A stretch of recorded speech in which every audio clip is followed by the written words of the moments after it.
Hello, and welcome to Get Recc'd. I am your host, Stephen Falgu. And I am your other host, Louis Falgu.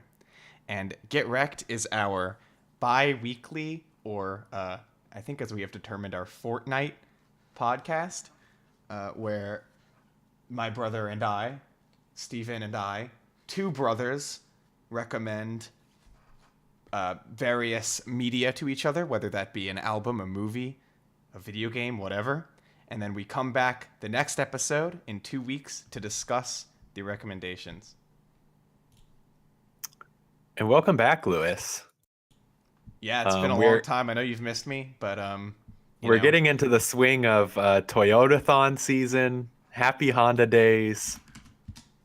I'm actually sitting here as we are recording, surrounded by Lexus Season of Giving lights at my desk. Today in sunny Florida, it was our one day of winter. The high was 62 degrees, and that was our winter for the year. So it was nice to have it today on the day that we record, and I'm looking forward to being in the high 80s again. yeah, that'll be fun tomorrow. Yep. I What are you doing, Lewis, for this well, happy Honda days? I'm I don't. The thing is, I don't really have much plans because you see, I was just on my trip across Europe and Asia for the entire year. And actually, the stand-in host that Steven got to replace me was incredibly effective because I don't think that anybody noticed it wasn't actually me. Yeah, So good job on truly that one, Steven. impeccable. And now that I'm back for Honda days, I don't. It's like, how do you have plans for another vacation when you Yeah, just well, took I a know year-long vacation? I don't I know. know that I know that you don't believe in Honda God. But I think you can still celebrate. Yeah, I mean, I normally would. That's the thing. I normally would. I would decorate my six Hondas with all of the lights in the world. Literally every light in the world. Hmm. But this year, I decided to be a little more generous to everybody else celebrating Honda Days so that they could use some of those lights because I never really gave them away. So I Yeah, think this well, one I'm just gonna take a break, take the holiday off, and by that I mean not participate in the holiday for a year. and I'm sure, as everyone knows, but I'd like to reiterate, the tradition that you speak of is when Honda Jesus created the four Honda elements. And to commemorate the event of creating the four Honda elements, we light the Honda tree. Right. What's the Honda tree? Just not for me, of course. It's so the Yeah, audience knows. right. Of course. It's just a pile up of Honda vehicles Oh yeah. with the big bow. You have to have the big bow. Hmm. And the more sales you make, the more you're incentivized. Wow. Yeah, it's our favorite capitalist holiday. Um, and I, as a Our favorite staunch, populist holiday because it's a holiday for the people. specifically business men and women involved with Honda, specifically. Yes, it's really a holiday for all us salespeople out there in the world, you know? Is this one big marketing campaign? Yes. But we're not sponsored. It's an unsponsored marketing campaign. I think they'll appreciate that. No, but again, I just have to reiterate, Honda, if you're listening, we will sell out so Yeah. Oh quick. yeah. No, no, it won't even Like take. so It won't quick. even take a minute. It'll be like immediate. We'll be in the Like middle of a like show. In the middle of a show, you send me an email. Bam! Everything's just Honda logos. yeah. We're And we'll talking about. retroactively go back to all the other episodes and record over them to Yeah. make sure we include the sponsorship. Yeah, we're a little lazy, so we might do it using text to speech. But I think they'll be okay with that. I hope so. Yeah, well, I mean, that's an extra charge. And speaking of Honda, what did you recommend to me last week, Steven? So, in the spirit of Happy Honda Days, I recommended to you the Vampire Weekend album, Modern Vampires of the City. It was their 2013 album, their third studio album. Lewis, what did you think? Of Modern Vampires of the City. Thank you, Steven. Um, Well, yeah, so I think I guess I'll just get right into it and just say my conclusion in the beginning so that no one is confused. I think that this is a good record. I like this album.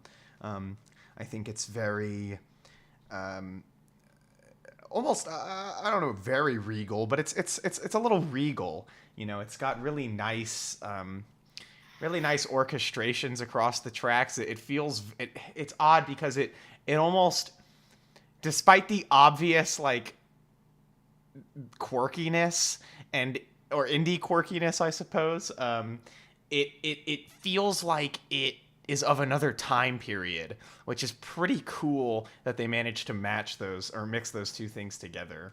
If what I'm saying makes any sense to you. Yeah, I think what's interesting is that this was their third and to this point last studio album, because after this they kind of split, although I heard rumors that they might be getting back together. However, it feels like an interesting album to go out on exactly for the reasons that you just mentioned. Its orchestral and kind of regal nature seems like a very interesting way to kind of say goodbye. And in a way, I don't think they meant it that way, but looking back on it now, it's interesting because their especially their first album was a lot. I mean, it was still very indie quirky, but it was a much faster album. The tempo of the songs was much quicker, much more indie pop than I would say this kind of charts into. And even their second one gets a little closer to this, but still is that same kind of indie pop quality. Whereas the majority of these songs are very introspective, and kind of a product of an older time. Now, not to say not all of them are kind of slow and orchestral. Like for instance, Diane Young is a pretty poppy song, but it's like a pop song from the 50s, basically, made in 2013. Well, I don't know that I would say that because it's very punk influenced. I think Diane Young is maybe the biggest exception here to what I was talking about. But I mean, it's not to say that. I want to be clear that I'm not saying that anything on here sound like actually you could tell me it was made in the 50s and I'd believe you because I totally wouldn't. It's very clearly of the 2010s or 2000s even. But I simply mean that it's like the aesthetic of the record. It seems like it's set in a time period before, only with modern sensibilities, which is a really Yeah, cool and mix. that's where I agree. Yeah, That's where I was going to. yeah, and I think that I think that the best bit of this record is the first half of the record. I think the first half of the album is very solid. There's a lot of really strong material on here, like the opening track right off the bat. I love how this thing just gets going immediately. And every time I start the album up, it's like my mouse click syncs up with the first note. It's like it's that immediate, but it's really nice. The first track really feels like waking up. It's like a morning. It's a great opening to the record. It almost reminds me of, and it's like genuinely nothing like this song, but it reminds me of Sunday Morning by Velvet Underground in that way, where like when I open up the album, I feel like I'm waking up in the morning. It's really nice, and I think that but yeah, like I said, the first half of this album has really great pacing track to track. I think all the songs there are very solid. And I'm talking like up to Hannah Hunt. Hannah Hunt's fucking fantastic. That's the best song on the record, I would say. And that's probably the best example of maybe not the best example to show off the sound of this album necessarily, but it's probably the best purely the best example of it quality wise, like the point where I think it all mixes together the nicest. Having this very quiet and introspective and mellow song for like, about 2 minutes, and then at the very end busting out into this really regal and expansive piano melody, and it's really his vocals are fucking great in this section. I love that song. It's a great song. Has a fantastic climax. And then after that, I feel like the record kind of dips out, to be honest.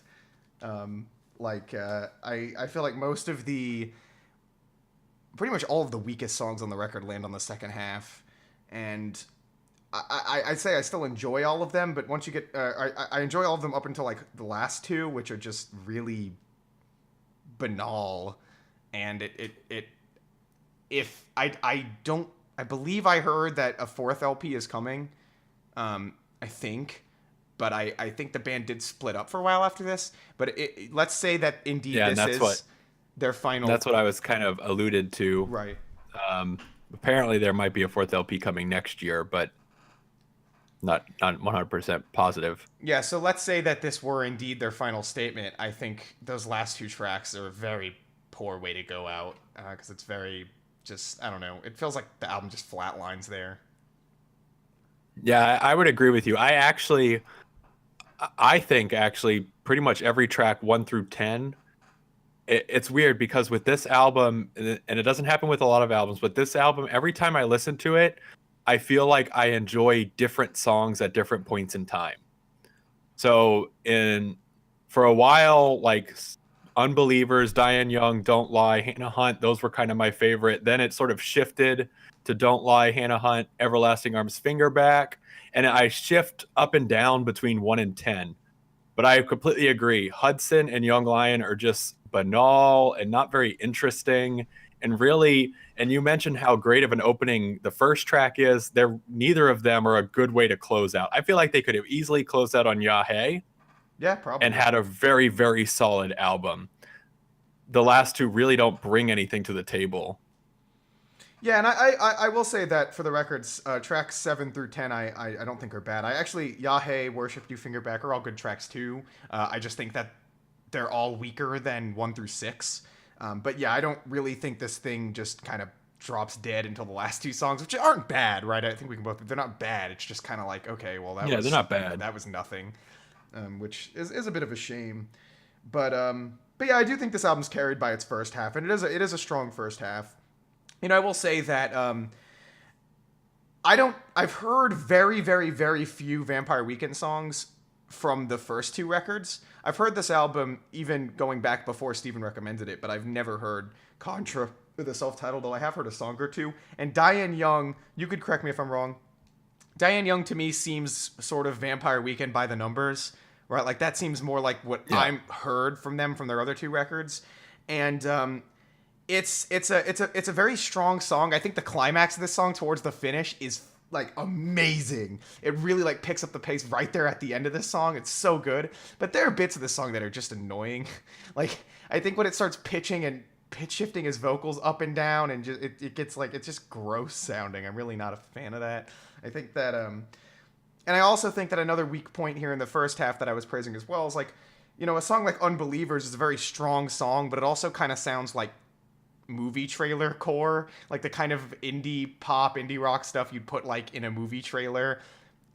In that it's like it's a solid song, but it feels kind of bland to me. I think where this album's strongest points is stuff like Obvious Bicycle and Step and Hannah Hunt, where I'm really getting that sort of like a old timey aesthetic, and just this really nice regal orchestrated indie rock, indie pop. Indie rock's probably not even accurate, but I think that's where this album's strongest points are, as opposed to the more basic stuff like Unbelievers and Diane Young, and I guess you could say Worship You.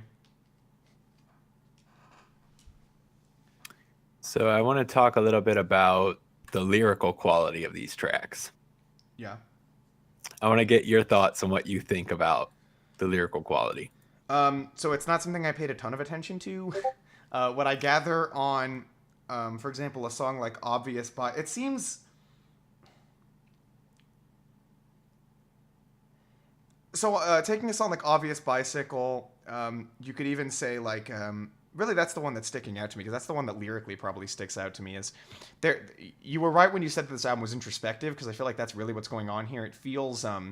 It's not so much like sad or like... self-pitying so much, but it's like trending in that direction. Although it's almost more comfortable than that. It's a weird way to describe what I'm trying to say, but like when you take that album where like he's, spare yourself the razor because no one's gonna spare the time for you. It's like that seems like a pretty sad lyric, but for whatever reason, the way that the lyrics are often matched up with these instrumentals, it feels, I don't know, it feels kind of comfy in a way. It's bizarre. I would say bizarre is a good descriptor because Ezra's lyrics are usually quite bizarre. In fact, I think oftentimes they're nonsensical. Um, but with that being said, yeah, I agree. So like I mentioned, this one's very introspective and hits on themes of like age, hits on themes of religion. There's a lot of religious qualities here, Yeah. especially like in Yahweh. Those are the most apparent probably because he's specifically referencing um, biblical characters and locations. Um, but just like some of their other albums, there's a lot of songs here about girls and relationships. I think probably the most interesting song on the track is Hannah Hunt, as we talked about, and then I would probably put Yahweh in that mix too, as something that's just like you can feel the growth of in this case I guess I would specifically say Ezra, but kind of as your protagonist as they're learning about the world and as they become more reflective, and I feel like that propagates throughout a lot of these songs. Yeah, sounds like you described that better than I could. Because that's true. And I Because I think what one thing that's interesting I will say is like if you were to take and listen to all of the albums sequentially, you can feel the growth happen. There's almost a character arc that happens between the three albums. The first one, he's there. The whole band is very young. In fact, most of it was written when they were in college together, and a lot of the songs are are kind of college awkward anthems. The second album gets a little older and it's more about family and the relationships you build and like growing up. And then this feels like kind of the end stage where it's like, okay, now I've grown and I'm reflecting back on my experiences and what I've learned and who I am and who I want to become. So that's probably all sounds very pretentious, but I think you could definitely read that as if you were to listen to all of these just back to back to back. yeah, and even sonically, it gets that message across. Yeah, exactly. And that's kind of to your point of the orchestral mix and the slower pace of this album. I know you haven't listened to the other ones, but this one's definitely much slower pace as in total than the other two, especially the first album. The first album's, like I mentioned, very poppy, very quick. Yeah, so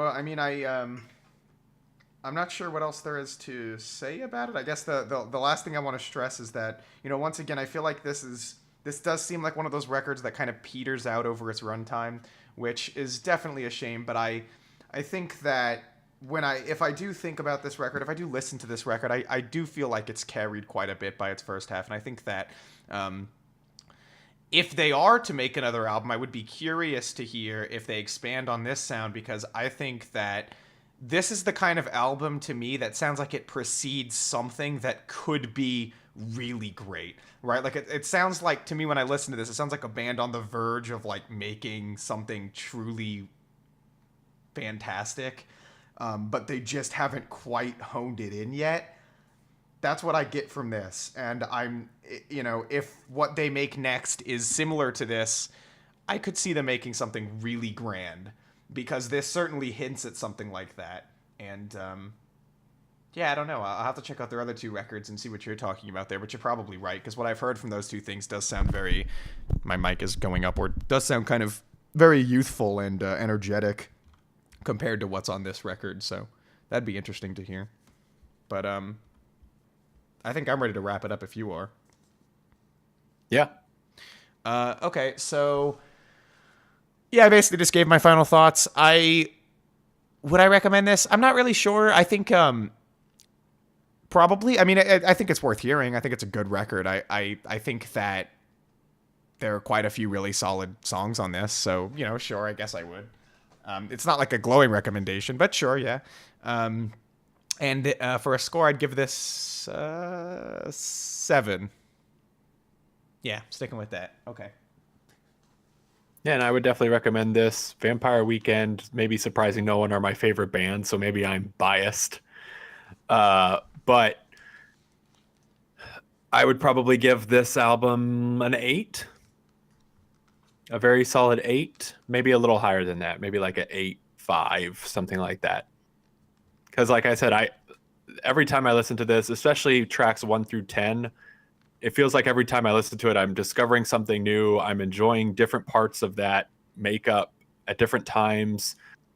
But it really is the last 2 tracks that just kind of take it down for me a little bit. It just feels, they just feel like such banal tracks to have ended this thing on. Something that had a lot of grandiose nature to a lot of the tracks. They're just so slow and sluggish. So because of that, I take it down a couple notches. So here's a question: what's your favorite Vampire Weekend record? And that is really hard, actually. I don't know if I could pick one. I think, But is it just not this? from pure, I see.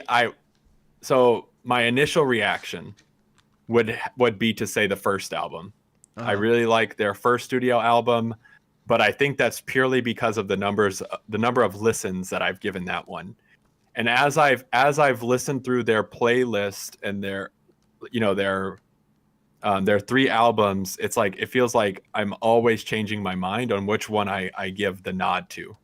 But just because it's probably is my gut reaction, I would say that I think that their first album is my favorite. Sure.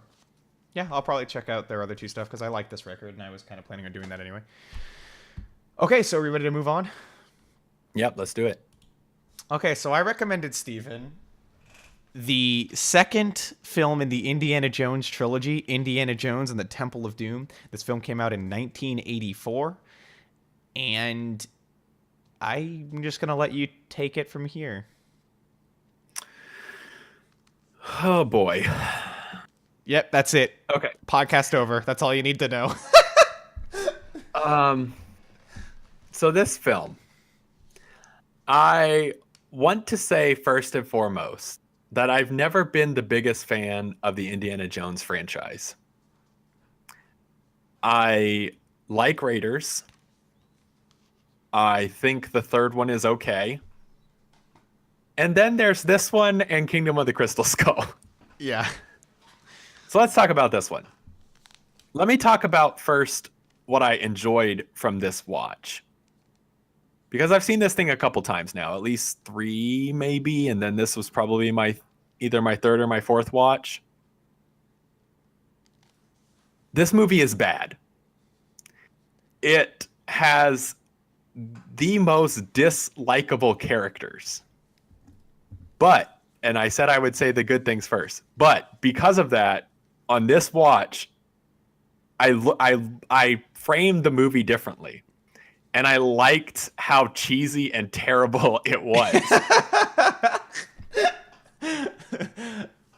So some other things so that's kind of a backhanded compliment. So I'll give my actual actual positives here. I think that a lot of the fight choreography is really great in this one. I think that I really like the whole ending of this movie.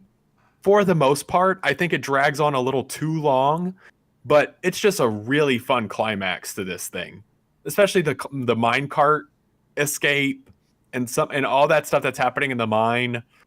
Even when they're out on the bridge, that's a really fun moment. But like I mentioned, I do think it drags a little too long. There was a part where I was like, okay, basically they're like hanging off the bridge with the main villain, and he's like trying to pull them down, and they're trying to pull him down. And I'm just like, okay, we get it. Just do it. Yeah. It's taking too long. Yeah. I still like Harrison Ford's portrayal of the character. I think the character is just as charismatic for the most part in this one, as he usually is. He's just a fun character to have adventures with and to follow on his journey through this thing. I think the setting is really interesting. India and then within the mines. But that's about where it stops. Yeah. And I will quickly agree with you that is the film's positive right there. You just gave it. That's it. That's it. Although, okay, so I think the one problem is in the way that you described that is I want to stress that I think that climax is actually pretty amazing. Like that is a section of the film that is actually so good that it dampens how negative I feel about other stuff in the film. Like, I will say that without that sequence, I would say this film is absolutely awful. But like, because that's a decently lengthy sequence. Like, that sequence of the film, that last maybe third or last quarter of the movie, is so good that it does allow me to feel a little bit like a little bit less negative on this film than I would otherwise, which is a pretty big deal, right? I mean, when you think Indiana Jones and you think about some of the best scenes from the film, from these films, I think a lot of people do actually think of this sequence from this movie because it is really good, expertly directed, and I mean, like, if that were the movie, it'd be pretty fantastic, but of course it isn't. There's a lot more. Yeah, and I hope I didn't give the wrong impression because I 100% completely agree with you. It is incredible. Besides, like I mentioned, I think at the very end of it, it drags on a little too long because it is a very large part of this film, actually. Like, I was surprised by basically once Indy and I don't know if this is spoilers, so maybe we won't go there yet. But there's basically a pivotal moment of the film where it transitions into this just final climax for like the rest of the movie. Mm-hmm. And it stays its welcome a little too much, but other than that, it is absolutely incredible. It was mainly one of the reasons why I came out of this watch, other than, like I said, kind of just I really enjoyed making fun of it. Yeah. Other than that, it was one of the reasons why I came out of this watch, and I actually feel like I enjoyed this movie more than I had before because I had forgotten how incredible all of that is. Yeah. I will say, so I don't talk about the negatives. Well, I just want to say one last thing, just so I'm clear about my enjoyment of that scene. I will say that sequence probably doesn't match like literally anything in Raiders of the Lost Ark. Like, even the not action scenes in Raiders of the Lost Ark, I probably prefer watching than this sequence. But that's just because I love that movie so much through and through. And I do think that sequence may actually be more entertaining than anything in Last Crusade, possibly. So I am very positive on that, and now let's shit on this movie because it sucks. God, it's just...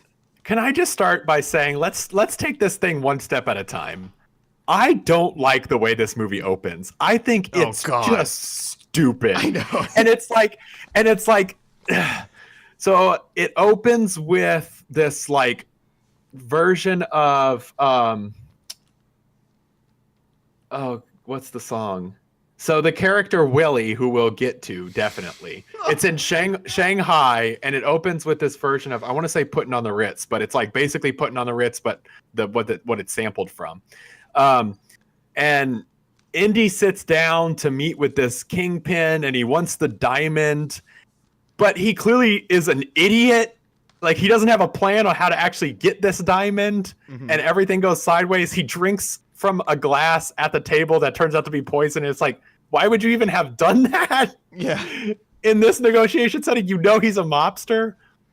Well, and then there's just like screaming and balloons are falling, and it's just this like basically Benny Hill moment where they're like kicking the diamond and he wants the poison. They're like crawling around on the floor while the crowd is like running around and kicking the fucking or the antidote or the diamond or the fuck or the antidote. Both of them. Yeah, both of them. They're poking them and kicking them all around the ground, and it's just like cartoonish. And I get that Indiana Jones is obviously is supposed to be like an adventure serial, and obviously there's an element of silliness to it. But like this is like if you explain to somebody, let's say explain to somebody who had never seen it, the opening scene of Raiders of the Lost Ark, right?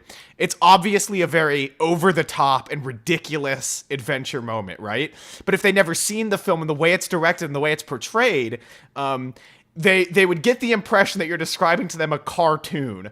Give that person a script and make them the director, and I could see them coming up with an opening scene like this. Like, it seems like just a blatant misunderstanding of the way that silliness is portrayed in Raiders of the Lost Ark, right? Like, just amped up to an absurd degree, where it's like you're watching a cartoon with live actors, and it's just dumb. Like, it's just really dumb. And it's just kind of like, at the end of all of it, you're like, why? What was the point of any of that? No one came out on top there. No, like, none of it mattered. And that's kind of a whole portion of where I don't understand where this film is going. Because then, okay, so the way it ends is he gets in a plane and he's like, goodbye, whatever your name is. But then that dude's name is on the plane and the guy cackles. And it's like, what? That's so stupid. I know, again, it's like a cartoon. So then do we need to put spoilers for this movie? Does anyone care? Well, I do have a spoiler tag, so I'll do it. Are we gonna like start really talking about the story? Yeah, let's just really start talking about the story, because that's where that's one of the many issues I have with this one. Oh yeah. I will say, actually, another thing that I generally enjoyed, I enjoyed the directing for the most part. I think a lot of the shots were well choreographed, especially as you get into the final climax. I'd say the settings are all really neat, like the and like I mentioned, the settings are really cool and pretty interesting and unique. Yeah. But the script is just abysmal. Yeah. And it's like, every time, here's the thing about Temple of Doom. So I don't know why I latched onto it as much as I did with this watch, but when George Lucas's name came up, I was like, this is where it started. yeah. It might be. This one. It really might be, because I think this is before... Yeah, this is before the third Star Wars film, and the third Star Wars film feels super Lucas-y to me, too. I think you might actually have a point with that. I think this might be the point where, like, George Lucas went off the fucking deep end. Yeah. Although I don't know how much influence he actually had in this movie, though. That's the thing. Because I believe it was just the producer, right? And I know that he had a lot of influence in Kingdom of the Crystal Skull, but I don't know to the extent at which he had influence in this film. It certainly seems like he had a lot, but I don't really know. What if we make a scene where they're thinking about having sex with each other? That's my George Lucas for you. Okay, we might have gone a little far in a few places. So the plane, the people jump out of the airplane and it crashes. And so the main plot of this movie is Indiana Jones just happens to crash into an Indian village that needs to get their stone back. And also all their children are missing. And also he's with a woman who's incredibly annoying and a child who's incredibly annoying. Mm-hmm. And they're written to be annoying. I don't want to make it sound like their portrayal of the character is annoying. I think that they portrayed the character exactly how whoever wrote this script intended. And by the way, let's not get it twisted. Terrible. Both of these characters, Willie is just a sexist stereotype, and Short Round is just a racist stereotype. In fact, I think something I'll just bring up now is this film is pretty shockingly racist. Like, yes, it's not like you, because people bring up that dinner scene, right? Which is certainly culturally insensitive, but I think that it's more than that. Like, top to bottom, their portrayal of the Indian people, their portrayal of Short Round, their portrayal of natives, their portrayal of the people at that dinner scene, their portrayal that they could be in a cult. I mean, it's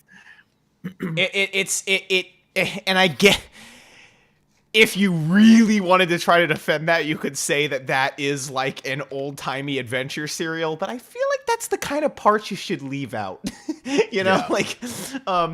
But I guess it is a lot like what you might find if you watch or if you saw like a comic from the late 1800s or something about like somebody adventuring to Asia where all the Asians are just this blatant stereotype. And it's taken to a bit of an extreme here. It's pretty unforgivable. In this and movie. You mentioned Willie too. she's classic. Oh, I broke a nail. Ew, Yeah. the food is gross. I'm gonna throw up. Bugs. Yeah, it's not even just like it's like a woman who happens to be annoying. This is like a women are really annoying is what this is. That's what the character is. And So let's get to this sex Yeah. scene because my God. oh yeah. Oh, that's so stupid. So there's some sexual tension question mark that appears between Indiana and Willie. Which makes no sense because it's Which very makes no clear that sense. Indiana that like he absolutely loathes her. Like it's That they loathe each other. Yeah, that's yeah. And so they're like, they kiss, and then he's like, oh, he gets mad about something, and she's like, you'll be back in 5 minutes. And he's like, no, I won't.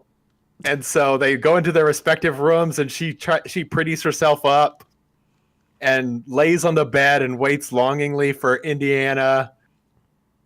And they're pacing back and forth and talking to themselves. Someone shows up in Indiana's room and tries to choke him, and he fights him. And Willie storms out, well, you can't have this anyway. Bah, bah, bah, bah. And then he runs back into her room shirtless because for some reason he had to take off his shirt to fight the guy who was strangling him. And then he puts his hands. This was the part that really got me.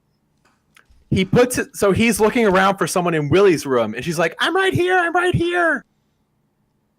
He puts his hands on the breasts of a statue. She puts her hands on her breasts, and she says, why are you doing that? I'm right here. This is like right after the ceiling fan scene, right? That's like Yep. he hangs the guy from the ceiling and then yeah.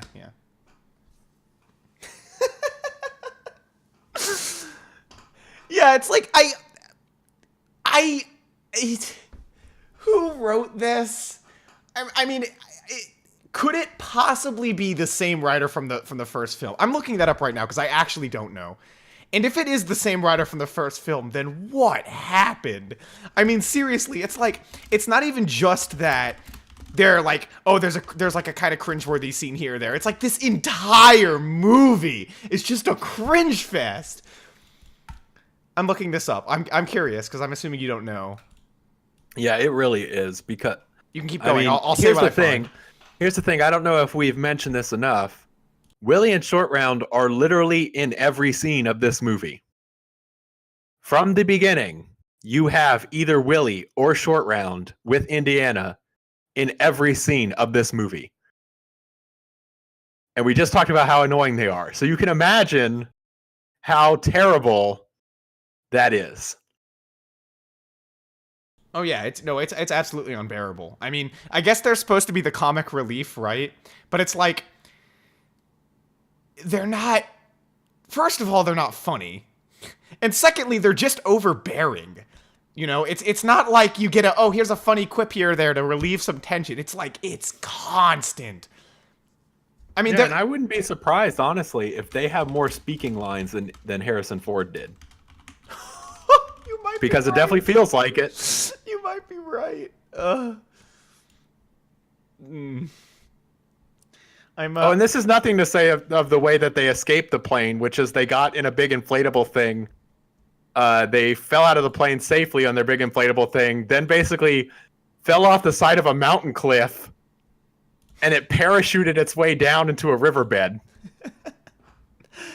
Okay, I just want to say, so I finally found the writers, and no, they are not the same writers the original film, which is good to know.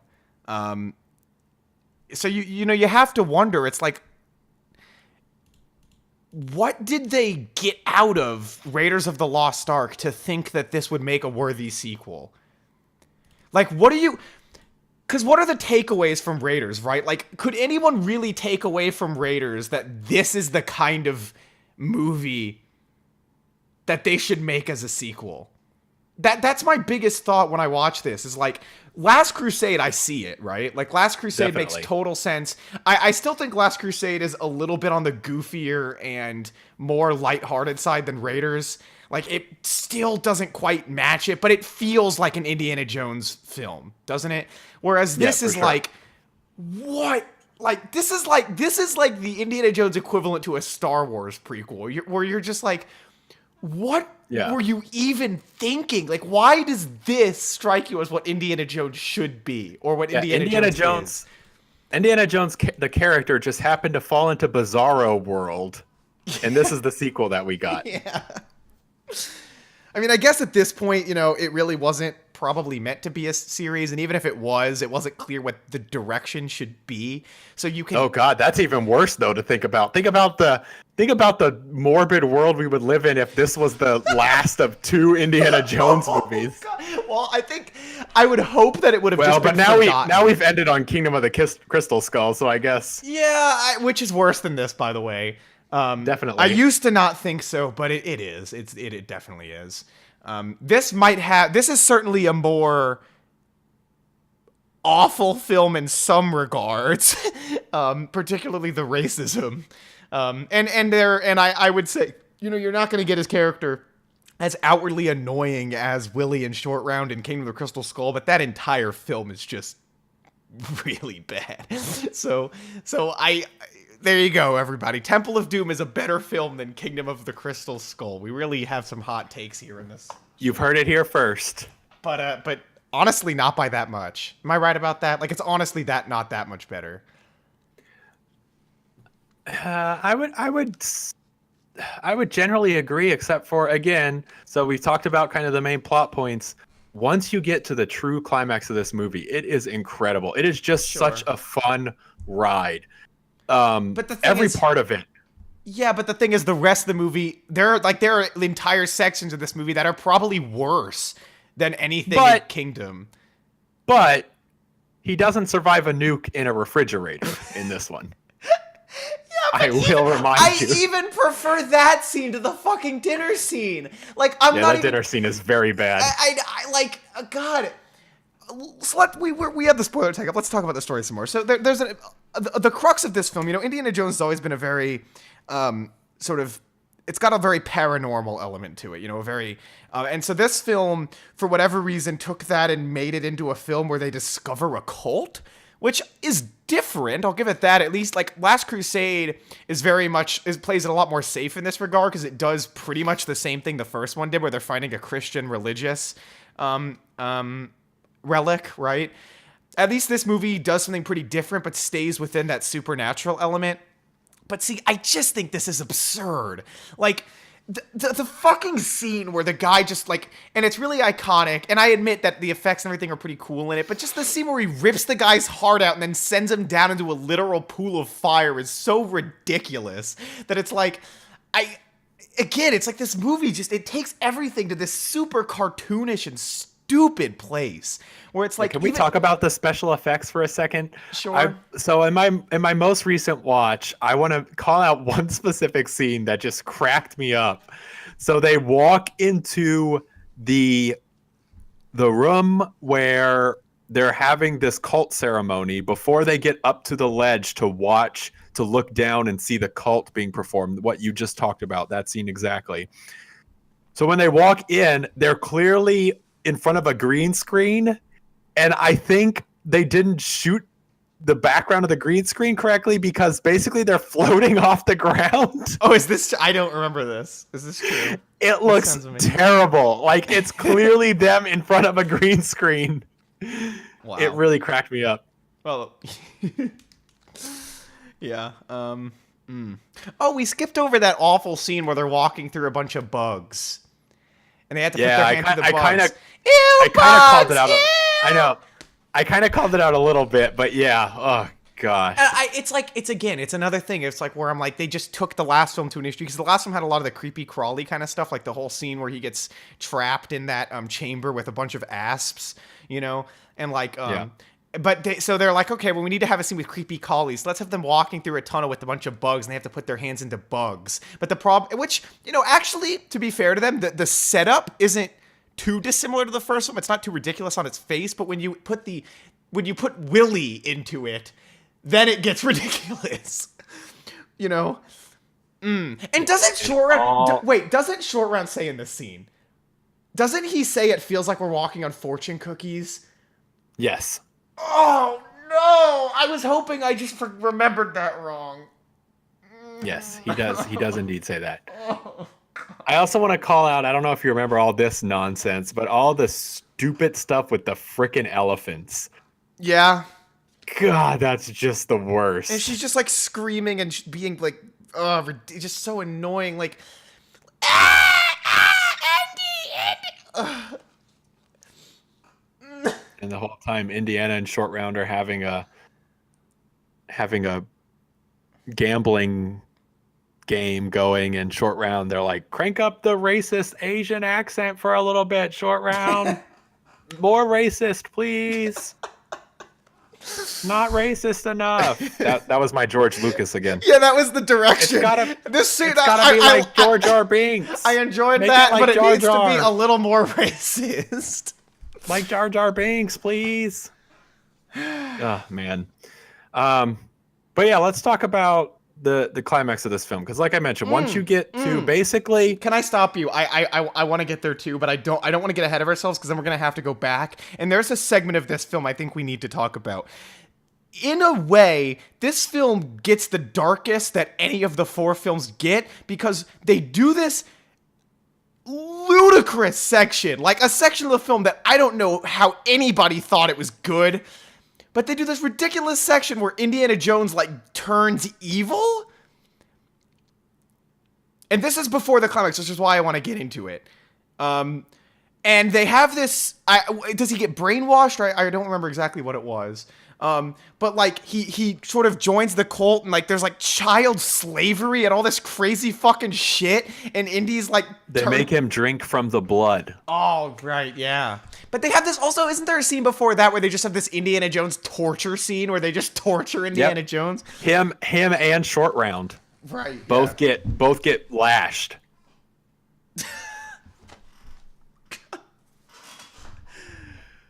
It's like this film just keeps trying to sink lower, you know? It's like it can't stay tonally consistent. It is completely incapable of that.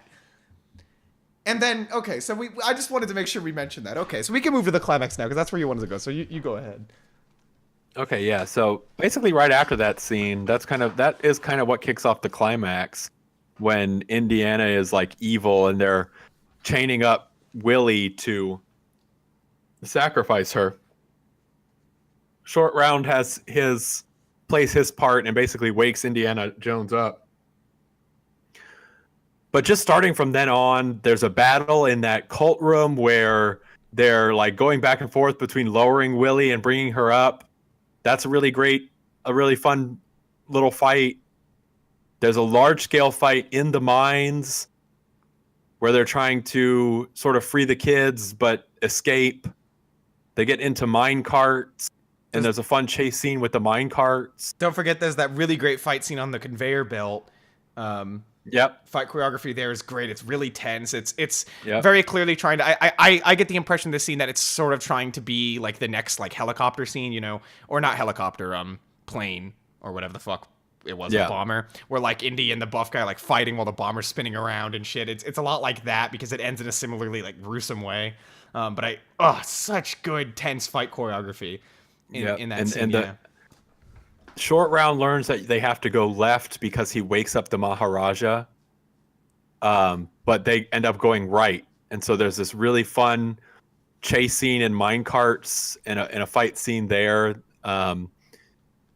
They kind of escape that whole situation, but a water tower, they knock over a water tower. So then there's this big race against the flowing water. And it's like, okay, they finally escape. And you're like, okay, this whole thing is over. But no, it's still going. They get chased out onto a bridge. They get cornered on the bridge. There's a fun scene where they're having to chain themselves up to the bridge as Indiana basically cuts the bridge in half. Some people fall into the lake. Then they're trying to climb up, and there's the big evil guy. And as I mentioned, this is where it feels like it kind of gets a little long. The main villain's trying to pull them down. They're trying to pull him down. Some people show up with bow and arrows and just are the worst shots in the world, because they're literally all just like motionless. Yeah. But then finally the British officer comes and saves the day, which also feels kind of casually racist too, as I think about it more. Yeah. But yeah, I mean, all of that I just think is incredible. The choreography, as you mentioned, the fight choreography, the shot compositions, the acting, like their facial animation as this is all happening. It's all really great. I mean, there's just And a lot of iconic imagery in this segment too. Like that entire bridge sequence. I put up, you can see there the little picture of him standing on the bridge. It's a very iconic shot right there, where he holds the sword, the machete, and he has to decide like when he realized he has to cut the thing. Just really great Spielberg directing there, and you've got Spielberg at the helm of this, so of course the direction is gonna be great. And I'd say it is all throughout the film. If the script weren't so utterly abysmal, and if everything else weren't so awful, you can say that. Literally, if top to bottom, this was a better movie. Then I think you'd be able to notice the good directing more, But there is good directing throughout the whole thing, I would say. Okay, so I think that kind of wraps this one up. Yeah, unless you have anything else. I'll take the spoiler tag down because I think you're right. Oh yeah, go ahead. I'll say it after. Okay, so I'll say, like I mentioned at the top of this watch, I framed the movie differently, and I enjoyed being able to make fun of it. And for that, I actually quite enjoyed this watch of this movie. But would I recommend this? Absolutely not. If you want to watch an Indiana Jones film, hands down, watch Raiders of the Lost Ark. Yeah. Do not watch this one. Easily. Even if you want to marathon Indiana Jones films, just watch Raiders of the Lost Ark 4 times, and you're good. Or watch Raiders and Last Crusade and pretend the other two aren't real. Yeah, truly. So with that, what do I give this? Oh, it's hard for me to put a number to this one. But I'd probably give it around maybe like a 4. Mm-hmm. It's definitely less than mediocre. But if anything, I would just like basically skip to the climax, watch that, and then turn the movie off. And that to me that alone was fun, really fun. And then you got like an 8 or a 9 there, So yeah, right. Yeah. I'll echo your thoughts pretty much entirely. I'd also give this a 4. Do I recommend it? No. If you're watching the trilogy, I mean, sure, you have to watch it, right? But like, I want to make something clear. Raiders of the Lost Ark is my favorite film of all time. That hasn't changed for years and years and years. And as people may know in this channel, I don't know how much I talk about movies. We talk about them here, obviously. But I have my tastes don't really line up with the kind of film that is. At least you wouldn't think that they do. I'm into. I enjoy thoughtier movies. But I'm not a snob by any means. And Raiders of the Lost Ark is just an absolutely brilliant film that is so fucking good, and I cannot get enough of it. It's just got to be the most rewatchable film of all time for me. It's so fantastic. And the fact that this is the follow-up to that, it's just depressing. Like, how did this happen? And so, of course, I give a glowing recommendation to Raiders of the Lost Ark. But I wanted to say that I actually agree with you, Steven, that I'm not a fan of the Indiana Jones franchise. I'm really not. Raiders of the Lost Ark stands on its own. It is an amazing movie. And again, it's just like I don't need to think about the other films. Last Crusade, I think, is actually pretty overrated. You said you thought it was just okay. I think it's pretty good, but it's like, it doesn't even come close to Raiders. So, as a general rule, I wouldn't even recommend the trilogy. But obviously, I don't recommend this. I don't even know. I'm glad you were able to get enjoyment out of it, Steven, but I don't think I possibly could, because this movie is just annoying. Like, it's just annoying and stupid. And it's like, yes, that climax is so good, which is why I bump it up to a 4. But I honestly think if you take that climax out, what you might have is like a 2 out of 10. Like, you might have a 2. At most, like a 3. And, yeah, no. Sometimes it's fun to watch as your ears bleed, is what I've learned. Sure, yeah, I guess. Yeah, and that's all for that. So I think we're moving on to the recommendations if we're done here. Yep. All right, Steven, I'll let you go ahead and give me your rec. So this is going to make somebody out there happy. This one goes out to your Discord channel, Mr. Lewis, because I'm going to recommend to you the Peter Gabriel album, So So is the fifth studio album by singer-songwriter Peter Gabriel. It was released in 1986. So is the album that has Sledgehammer, Big Time. Some of his biggest hits came off of So. Okay. And that's what I'll say about that.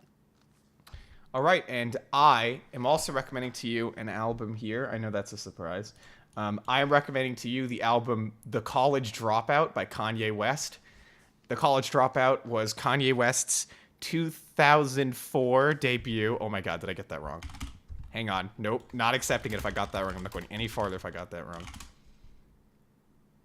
Yes, 2004. 2004 debut album by Kanye West, who previously was just a producer. I believe he produced a lot for Jay-Z. I'm not totally certain, but Kanye West then produced his own album with The College Dropout. He made his own beats. There may have been co-producers here or there, but a lot of them are his beats. Yeah, that's all I'm going to say about that. And I think that'll do it for this episode of Get Recc'd. We had a theme. It was Honda Days. Don't know if you noticed that. It's very obvious. Yeah, did you notice the weaving? Did you notice how we weaved it together? Yeah. It was pretty good. And please write in the comments below how much you enjoyed this episode's first 3 minutes as opposed to other Get Recc'd episodes' first 3 minutes, which are always the best part of the episode. Yes, just like in Temple of Doom, when you might want to fast forward to the climax and Get Recc'd, you want to listen to the first 3 minutes and then turn it off. Yeah. Do we have anything to add as far as the podcast is concerned? Our cousin is asking if Honda noticed. Not yet, but we're holding out. We're holding out. I'm actually staring at my email right now. Refreshing constantly. I've been clicking the refresh button every 10 seconds. I'm looking out. I'm looking out. I know it's gonna happen. Somebody send this Honda's way. We'll sell out. It'll be great. Yep. So I don't have any housekeeping items. Do you have anything, Lewis? Nope. Neither do I. Okay. Well, with that, those were our thoughts. Those were our recommendations. Get Recc'd.